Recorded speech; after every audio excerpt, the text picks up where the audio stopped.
How would I tell the difference between a Democrat and a Republican so I know who to avoid?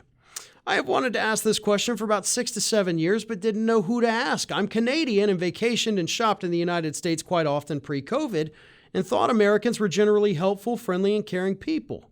There are more Democrats than Republicans in the USA, but Republicans are heartless and anti-everyone. That is not a mirror image. Republicans support liars, hypocrites, hateful and prejudiced homophobes, racists, cultists, extremists, religious zealots, frauds, vengeful fascists, and will do anything to control other people as long as they themselves benefit, usually in the form of money, property, or power. Republicans love and exalt money and power, mirror image of Trump. I will never again vacation in Florida, Texas, Alabama, or any other red state. Very long question. I know you said you actually cut it down from what you originally had, but it's a good question. But it's not just how do I avoid Republicans. There's good Republicans in this country. There's plenty of them. There's most of that. Like, I'm going to go on put myself out there and say, probably most of the Republicans in this country, the people just walking around with that little R on their voter ID card, they're decent people. They're not the kind of people that are out there holding the signs, trying to take control of women's bodies. They're just people who say, hey, I kind of want the government to be small and I like tax cuts. I get it. You're wrong, but I get it.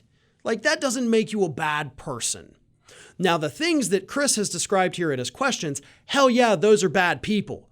And there are far too many of them, and those people should in fact be avoided. Luckily, those people kind of let us know who they are. It's not a big mystery when you see them driving around, as I frequently do down here in the South, with the big rebel flags on the back of their trucks, or at least the rebel flag stickers. That's kind of a good warning sign. It's like a brightly colored snake, and hey, you're supposed to stay away from that. That's why it has those bright colors, to warn you off. That's what that is.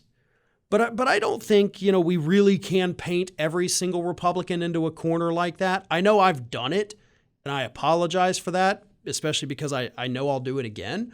But most Republicans actually support progressive ideas and progressive policies. They do not support culture war nonsense. But the ones that do, once you start dabbling into that bigotry, into the racism, into the hatred of everything and everyone, those are the people that you should try to avoid.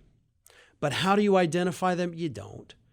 You really can't. And I think it's also kind of dangerous to think like, oh, should we? Should we be identifying these people? No. It starts with identification. And I'm just going to leave it at that, right? That's the dangerous part, when we have to start identifying, labeling, and pointing out who is good and who is bad. Nuh-uh. That never, ever, ever ends well for a society. Thanks for watching. And if you like what you saw, don't forget to like, comment, share, and most importantly, subscribe to our Ring of Fire channel here.